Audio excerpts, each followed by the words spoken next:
Good afternoon, ladies and gentlemen, and welcome to Cavletics, an inside look into the athletics department here at Bossier Parish Community College.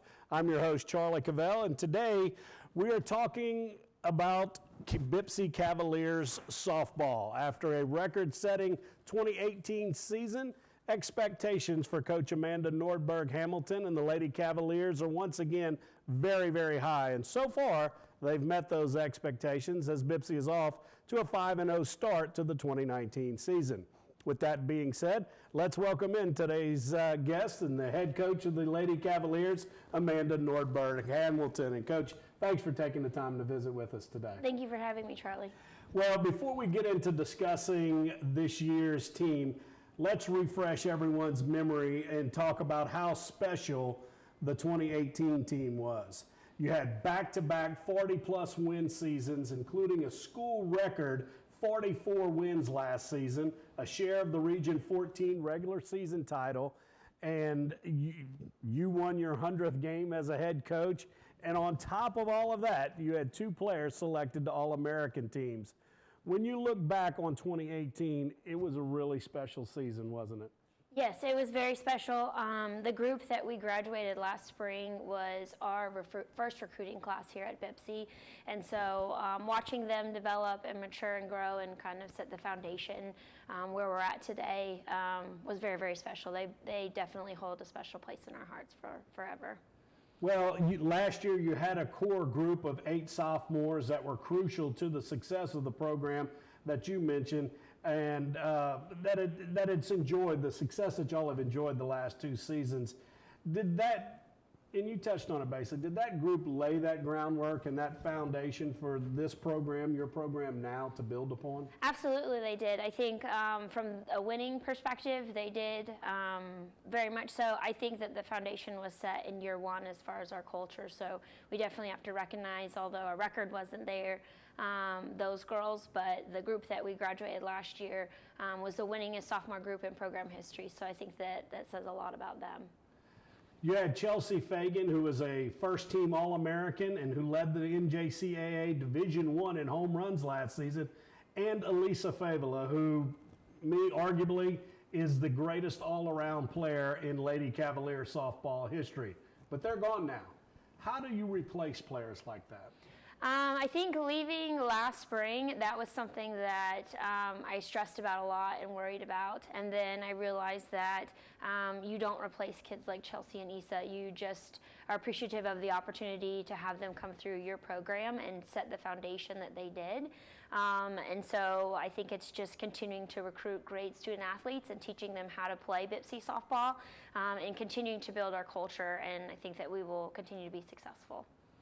I know you don't replace players like Chelsea and Issa, but does their success and the team's success grab the attention of higher caliber players around the country that might not normally look at a Bossier Parish Community College? Yes, very much so. I think that great athletes want to compete at a high level and they want to be part of great programs. And so what we were able to accomplish with Chelsea and Issa's group absolutely allows us to put a little more merit into having those kids come here.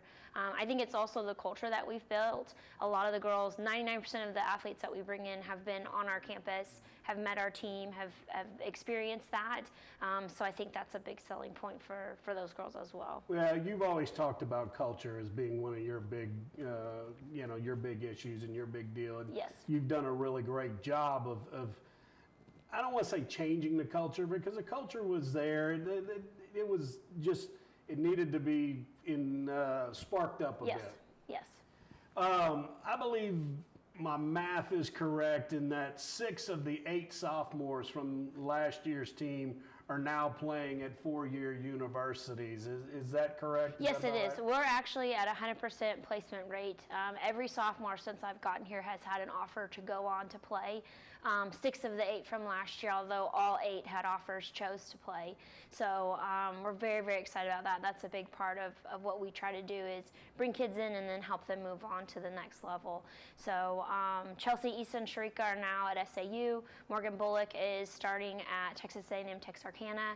Tyler and Jay are at Grambling State. So us moving kids on, it's all about the right fit for them, and I think we do a good job of helping them find that fit. Well, and how does it help the program to build that relationship with those four-year universities? Oh, it's huge. It's very, very integral. And I tell the kids leaving here that although they may not still wear BIPSI on their chest, that they still represent us and that they are opening doors for future Lady Cavaliers. So we tie all of it into it. It's part of our culture moving on to represent BIPSI still at wherever they're at.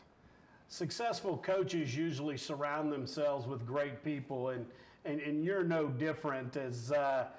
Tell us how much Coach Kurt Williams, your assistant, has meant to your program. I would have to say that Kurt is kind of our secret ingredient to the program. I handed over recruiting to him in year 2, and so he is really the main reason why we have a lot of the kids that we have from all across the country. I gave him that, gave him reins on that, gave him permission to go out and find the best kids that we can find. He works a full-time job, and then he's also my full-time assistant, and so I'm just very, very thankful for him. He does a lot behind the scenes for our program. And he finds the best taco places in the world. Yes, he is the taco connoisseur for sure. We're going to take a brief time out right now, but stay tuned because following the break, we'll have more with BIPSI head softball coach Amanda Nordberg-Hamilton. Don't go anywhere. We'll be right back. Type 1 diabetes can be living in anyone. It comes in all shapes, sizes, different colors, forms. Type 1 diabetes is when your pancreas doesn't produce insulin. It's not caused by your diet, it's not caused by anything you did. Type 1 diabetes can be very serious. I ended up in the hospital for some 2 weeks. My biggest fear for myself is losing my vision. My biggest fear of T1D today, this disease, will probably be what kills me. It's not always predictable. It's constant worry to be in charge of my daughter's health. I go in multiple times to make sure she's still breathing and that her heartbeat is still there. It just never gives you a second off, really. It is hard, but with friends, family pushing me every day to be strong, that's what helps me get along. I do have a lot of highs and a lot of lows. It's not easy to explain. It's not easy to just take out my meter and check my sugar in front of everyone. And I think my biggest accomplishment is probably getting used to all the shots and finger sticks. I prick my finger a lot. I prick my finger every time I check my blood, and that's over 8-10 times a day. And it's an everyday thing that we have to do to live in the world and survive. It is so frustrating that there are so many misconceptions about T1D, and people think that it's not a constant struggle, but it is. My biggest dream definitely is to find a cure. My dream for T1D is to have no diabetes when I go to college. There will be a cure for this. I don't know that I believed that when I was first diagnosed, and I think we're close. We just need to keep that momentum going. Learn more about type 1 diabetes. Help JDRF find a cure. T1D looks like me. T1D looks like me. T1D looks like me. Welcome back to Cavletics. I'm Charlie Cavell, and we're visiting with BIPSI head softball coach Amanda Nordberg-Hamilton. Well, let's dive right into the 2019 season, which is already underway. You lost basically 7 of your 8 position players. Only Stacy Landry, Ryan DiBasilio started for most of the year and played a lot. And then Dory Cormier started in center field at the end of the season and was phenomenal, just had a fantastic finish to 2018. But other than that, you're having to replace the bulk of your team. Yes, very much so. That really worried me going into the fall, and we definitely went through the freshman freakout, is what I call it, throughout the fall season. But I think that with that, we've been able to kind of find our own identity. Losing the group that we lost last year and graduating them, it is a little bit daunting at first, but we've really dug into finding Team 23 is, kind of our mantra this year, and finding who we are as a team. With those returners and with so many new kids. So I'm very excited about what this new group can accomplish this year. I know you and Kurt brought in a lot of players in the fall, eventually whittling down your roster to the 23 players that you have now. Was it a situation where you felt you had to bring in that many players because of the losses, or was that was just kind of the way things may have played out? Honestly, Charlie, it was just kind of how things played out. Every year that I've been here, we've lost 4 or 5 kids over the summer for various reasons, and so we always over-recruit just a little bit. You have kids that don't return that you expect to return. But this year, this year everyone came back. Everyone came back and everyone came in, which I think is a testament to where our program is. People want to be a part of that, and so kids that I thought may choose to go a different direction wanted to spend their second year with us. And so that was really kind of a blessing as to what our program is about. And I think that the fall is all about trying to figure out who's here for the right reasons and who's going to help us continue to compete on a national level. And I think we've found that core. So looking forward to see what they can do. I know you don't replace a pitcher player like Issa Favela, but you do return Kat Roth to the circle, who won 14 games for you last year, and as well as Jenna James, who you used primarily as a reliever last season. That has to be a boost to your pitching staff, knowing that you have those ladies returning. Absolutely. It was actually a little bit by design. I knew what we were losing in losing Issa after her sophomore year, and so we took the growing pains of allowing those freshmen to get experience last year behind her. We probably could have even thrown her more than we did, but we wanted to. I'm really all about the staff when it comes to our pitchers, so by design, knowing that we'd have so many freshmen coming in potentially competing to start on the field, we made sure that those girls returning, and Dory, Jenna, and Kat have experience. Right. So. I mentioned Dory starting in center field, but Dory, for the first part of the year, was in the circle in pitching, and Dory has a heck of a lot of velocity on her pitches. She does. As a freshman, she struggled a little bit with control. But tell us about a couple of maybe some of the new players new pitchers that have stepped into that starting role. Well, we have 3 freshman pitchers. In our first 5 outings, Leanne Franks has done a really good job. She's actually kind of moved really seamlessly into our position of being a relief pitcher. So she's that kid that you can put it in, bases loaded, no outs, and she loves the pressure. So it's been really nice to see her kind of step up in that role. And then everybody else around her embrace that, and that she's doing that. When you have a sophomore pitcher that is congratulating a freshman pitcher for coming in and taking their spot and getting the job done, that's when I think that your culture's in a good place. So. Your team is 5-0 on the young season, having won 3 games in the season opening tournament way down there in Beeville, Texas. And then you turned around and went, well, maybe not as far down, but you turned around and went to Port Arthur to take on the Lamar State College Seahawks, and you swept a doubleheader from them.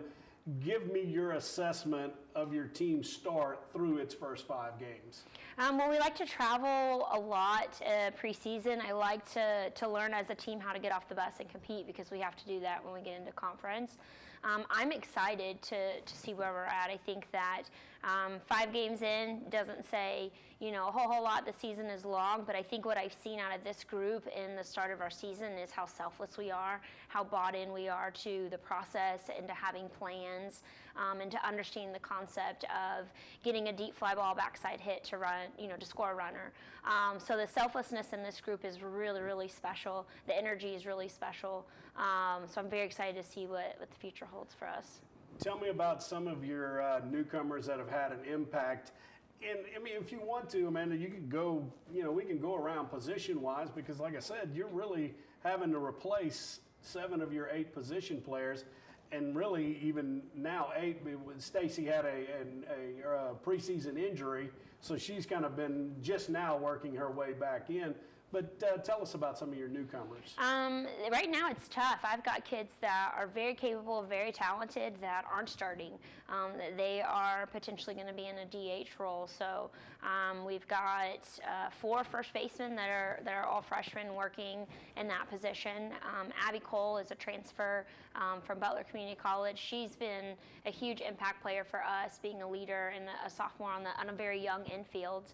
Her and Ruby Butler work both middle positions, and then I've got all freshmen in the outfield. I've got experience in Emily Hardy returning and Dory, but I've also got 3 other freshmen that are getting some pretty good playing time. And then third base is deep, third and catcher are deep as well. So I'm confident in anybody that we can put out there. It's just, for me, the hardest part right now is finding the right pieces and the right people that play the best together. Well, that's so. how you get paid all the big bucks. Yeah, that's right. Yes, I get to make those decisions. So. How is this year's team so far different from last year's team, which relied so heavily upon its power, particularly coming from Chelsea as well as Issa and others, Morgan, Jalen? But how is this team different from last year's team? I think it's night and day. We've had to completely revamp our hitting philosophy and our running philosophy. We're trying to do a lot more small ball. We're trying to steal bases. We're pushing on the bases. Just trying to create things because we don't have that 38 home run bat that with one swing can make it happen. But opening weekend we had 3 freshmen hit their first college career home runs plus a sophomore. So I think that we're going to have more power than is expected. We just don't look like it because we're so small. But just we're running a lot. We're running a lot, making plays, trying to play a little more small ball, not relying on the home run. Well, and looking at the box scores, particularly from the doubleheader sweep of Lamar State, you may not have had the long ball, the home run, but boy, you sure had a lot of extra base hits. Yes. I mean, you look at the box score and it's 2 doubles, 2 doubles, 2 doubles, a triple, and a lot of extra base hits coming from up and down the lineup and not just the top 4 or 5. Yes, very much so. The hardest part of my job right now is who to put in the 4-hole because I've got 8 kids that could potentially be there and be successful. So, which is great. That's what I worked hard to do is to have that problem. But I think that anybody could do a good job there. So we're excited about our lineup. And the cool part is I right now feel confidence pulling anybody off the bench to step in. So I want to jump back for a second and ask you. You had talked about traveling a lot in this pre-conference season, if you will. Do you do that on purpose because you know the grind that is Region 14 and how every stop along the way and every doubleheader that you play in conference is just that. It's a grind. Yes, very much so. I think that what I've figured out is that I've tried to balance a little bit more. So we do have a few preseason home games. In the past, it's all been away, which made us really, really good playing away, and then we had to learn to play at home. I think getting off the bus, being on the bus for 5 hours, getting off and playing a doubleheader away is the hardest thing to do as an athlete. So we do that early and often to prepare, and I think that we've had some success, so we've continued that. It looks as though Kat Roth is picked up where she left off last year. She had 14 wins last year and was really, after Issa, was just instrumental in the success of last year's team. You could put her out in the circle and have her do what she does and the confidence in her to deliver, and she did. And that was really impressive, particularly as a freshman. What makes Kat so good and so effective? I think it's that she wants the ball. She works to keep the ball low in the zone, and she spins the ball really, really well. She has a tight spin on all of her pitches, so it's really hard to barrel up. She's a competitor. She hates to lose. She hates to give up hits. And I think that she's did a great job, had a great freshman year, but she's just developed even more this year and has just kind of come into her own and kind of figured out who she is as a pitcher and kind of her identity. And she's running with that. And with that, our defense is stepping up and playing really well behind her. Well, we talked about Kat. We've talked about Jenna a little bit as a reliever, Dory somewhat. What new pitchers have stepped into, into the role of that you've expected for them to? Absolutely. Leanne Franks, our freshman, is kind of stepping into our reliever role and done a great job. And then Jenna has actually stepped in and been a starter. So I think that she did a great job as a reliever and had a great preseason, doing really well live in practice. And so we gave her that opportunity. And she won against Lamar through all 5 innings. And she's just seamlessly made that transition. So I've always had the philosophy of having a staff and having a starter and a reliever, and then just being able to intertwine. So having that open line of communication within all of our pitchers. So I'm excited what our experience and then our new kids can accomplish coming in. Well, one very unique situation that you have this year, which I'm pretty sure is a first for BIPSI softball in the history of the program, is that you have an international student athlete playing for you in third baseman Uchenna Zhongloy, who is from the Netherlands. Mm-hmm. Tell us how Uchenna got from Amsterdam to Bossier City. Well, I will say that Kurt is very good at his job. I will say that. He is that. He is, yes. So we found her online. She had a great skills video, and she looked strong. Her size was good. And it's important to me in us to be able to, one, offer opportunities to international kids to be able to come into the States and play, and that's what she was looking for and wanting. And two, there's just really good talent across the world, so to be able to kind of tap into that.